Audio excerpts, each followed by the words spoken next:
Bismillahirrahmanirrahim. Assalamu alaikum. Hello and welcome to Biosciences with Shatreen Sawati, and I'm here to discuss about the deoxyribonucleic acid, which is the type of the nucleic acid, and I will share step by step each and everything related to the DNA, its types, its forms, its discovery, and many more. So all those students who are waiting for my lecture, kindly hold on your notebook, pen and pencil and note down the lecture, and I'm also providing you the stuff for your notes too. So are you ready for my lecture?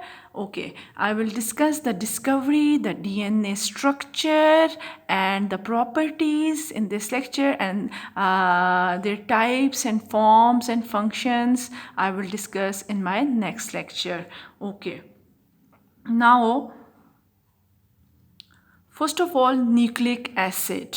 I'm here clear your concept. What is nucleic acid and why it is called nucleic acid? Nucleic acid, which is the DNA and RNA present in the nucleus, that's why it is known as the nucleic acid. As you can see in figure 1, the cell, and in the figure 2 you can see that nucleus, and the 3 in you can see here the chromosome. And are you familiar with the structure of the chromosome and the function of the chromosome and their composition? I have discussed in detail in my previous lecture about the chromosome, so must go through the series of lectures from genetics. You can find out the each and everything related to the chromosome. So chromosomes are made up of the DNA and protein, and DNA, which is double helical molecule, which I'm going to discuss in this lecture in detail. So here I'm just clearing your concept related to the nucleic acid. Why it is called nucleic acid? Because it is present in the nucleus, and acid because its nature is acidic. And must keep it in your mind, DNA, RNA both have negative charge. They are negatively charged molecule, and they are polynucleotide. They are polynucleotide. DNA, RNA both polynucleotide. Why they are called polynucleotide, I will discuss. Okay. Now, what is DNA? DNA stands for the deoxyribonucleic acid. This is the hereditary material, as you are familiar that hereditary material which is responsible for the carrying the instruction from one organism to another, means from their parents to their offspring. So, which is a molecule that contains the instruction an organism needs to develop, live, and reproduce. These instructions are found inside every cell and passed down from parents to their offspring or their children. It is a nucleic acid and is one of the 4 major types of the macromolecules. Macromolecules, familiar with the macro and the micro, small and large, okay, that are known to be essential for all forms of life. DNA is found in the nucleus, with a small amount of DNA also present in the mitochondria and chloroplast in the eukaryotic cell. Mostly what nucleus, in the nucleus DNA is present, but there are 2 organelles in the eukaryotic cell. This is the exceptional, that mitochondria and chloroplast. They have their own DNA. That's why the mitochondria and chloroplast are the they are the self replicating organelle. So must watch my lecture about the mitochondria and chloroplast too. Okay. Now in prokaryotes found directly in the cytoplasm, because you are familiar that the prokaryotes lack the nucleus, true nucleus, and the region where the DNA or the chromosome is present in the prokaryote, this is known as nucleoid. Is it clear? Okay, I have discussed in detail nucleoid, prokaryotes, eukaryotes, each and everything in detail in my previous lecture. Okay, why it is called deoxyribose or deoxyribonucleic acid? I will here give you the concept related to the deoxyribonucleic acid and difference between the oxyribose and the deoxyribose. Now, what is oxyribose and what is deoxyribose? Ribose or oxyribose can be found in RNA. Must keep it in. Ribose is a monosaccharide. This is ribose is a sugar which is monosaccharide. It may be oxyribose or deoxyribose. What is the difference between the oxyribose and deoxy? I am going to clear. So oxyribose can be found in RNA, and it is an organic compound, precisely a pentose monosaccharide. This is pentose sugar, monosaccharide sugar. Is it clear? So deoxyribose is a monosaccharide that participate in the formation of the DNA. That's why it is called deoxyribonucleic, and RNA is called oxyribonucleic acid. Is it clear? RNA stand for ribonucleic acid, and this is DNA. So this is DNA, deoxyribonucleic acid. Is it clear? So it is a deoxy sugar that is derived from the sugar ribose by the loss of an oxygen atom. As you can see here, this is the ribose sugar, which is the pentose sugar, and you can see there are 5 carbon, 1, 2, 3, 4, and 5 carbon sugar. This is what? This is the 5 carbon sugar, and you can see here at carbon number, this is carbon number 1, this is carbon number 2, this is carbon number 1, this is carbon number 2. Now you can see here the clear difference between the deoxyribose and oxyribose. Is it clear? So in the ribose or oxyribose, you can see at the carbon number 2 hydroxyl group is present. But in case of deoxyribose, here oxygen loss. Is it clear? So that's why this is there is just hydrogen atoms present. Hydrogen atom. This hydroxyl, there is hydrogen. So that's why this is deoxyribose, because of the loss of the oxygen at carbon number 2. If you have to define it, you can say simply deoxyribose lost the oxygen atom at carbon number 2. And just hydrogen is present here. Here hydroxyl, both you can say the OH, and here just H, loss of one oxygen here, and it become the deoxy. D mean without, oxygen, ribose. Is it clear? Now concept clear now? Okay. Now what we should know about the discovery, that who discovered the DNA. There are many more scientists, but I have selected few of them which are more famous for the DNA work. So first of all, 1866, the George Mendel, who is known as the father of the genetics, as we are all familiar, that was actually the first to suggest that characteristics are passed down from generation to them. Means characteristics mean the inheritance, or you can say that heredity. 1869, the Frederick Mischer identified the nuclein. First DNA was as a nuclein by isolating a molecule from a cell nucleus that would later become known as the DNA. In 1951, there is Rosalind Franklin. Work in X-ray crystallography began when she started taking X-rays diffraction photograph of the DNA. Her images showed that the helical form, which was confirmed by the Watson and Crick nearly 2 years later. Her findings were only acknowledged posthumously. Is it clear? 1953, Watson and Crick, most familiar scientists, published on DNA's double helix structure that twist to form the ladder-like structure we think of when we picture DNA. Is it clear? So these are the most famous scientists about the DNA discovery. We should know their work. And here I have a gallery of all these scientists. You can see number 1, Mendel, Mischer, Rosalind, and this is the Rosalind picture of the DNA, and at the end Watson and Crick. Is it clear? So this is the gallery to tribute all those scientists, and I want to share all these scientists with the students. They must know about them because they spend their lives for their discoveries. Okay. A DNA molecule consists of 2 long polynucleotide chains composed of 4 types of nucleotide units, subunits. Is it clear? So what is nucleotide? I will give you the concept. Each of these chain is known as the DNA chain or a DNA strand. Hydrogen bonds between the base portion of the nucleotides hold the two chains together.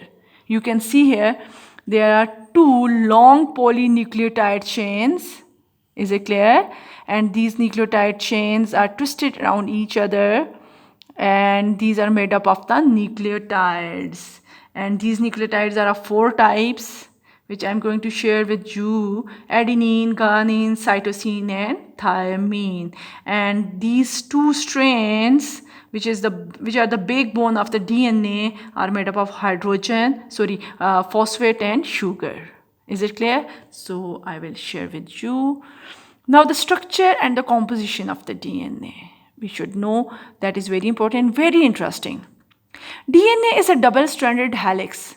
That is, each DNA molecule is comprised of 2 bipolar strands. You can see here 1 bipolar, 2. That's why the bipolar strand. And these are polynucleotides, because many nucleotides are present. Poly means many. Is it clear? Coiling around each other to form a double helix structure, look like a twisted ladder. You can see here the twisted ladder. These 2 DNA strands are called polynucleotide. And you know the concept now, the polynucleotide, many nucleotide units. As they are made of simpler monomers units called the nucleotide, which is also known as the deoxyribonucleotide. And each nucleotide composed of ribose sugar, muscopentine sugar, 4 molecules. Number 1, ribose sugar. Number 2, nitrogenous base, phosphate group. Is it clear? Phosphate group, nitrogenous base, and what? The third one is nitrogenous base, ribose sugar, and phosphate group.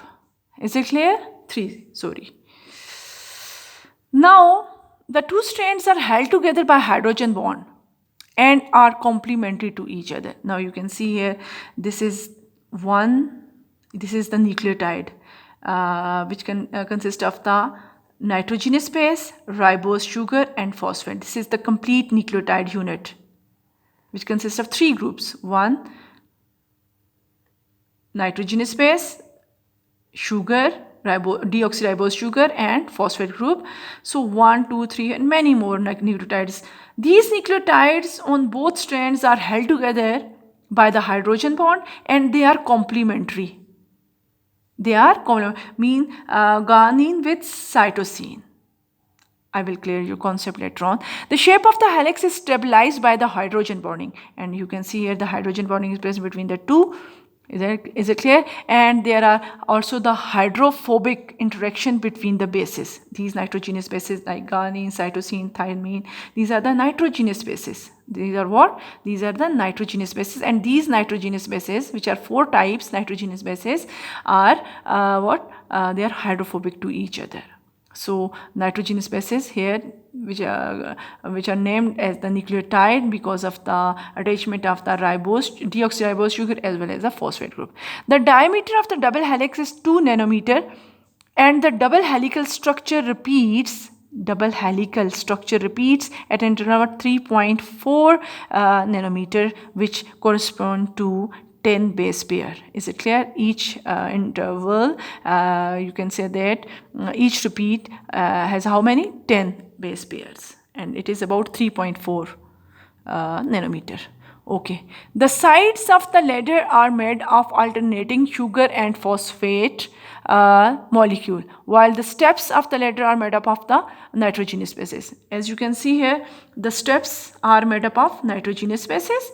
Is it clear? And these backbones, 2 strands, these are made up of ribose sugar and phosphate group. Is it clear? Steps clear, and also the backbone. There are 4 types of nitrogenous bases, as I have discussed: adenine, thymine, guanine, cytosine. DNA pairing. The nitrogen bases have specific pairing pattern, means they are complementary. So you can see here the 4 nitrogenous bases here: adenine, guanine, cytosine, one purine and other pyrimidine. Purines are what? Adenine and guanine, and pyrimidine are thymine and cytosine.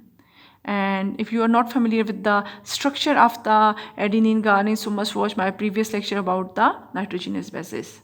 Okay.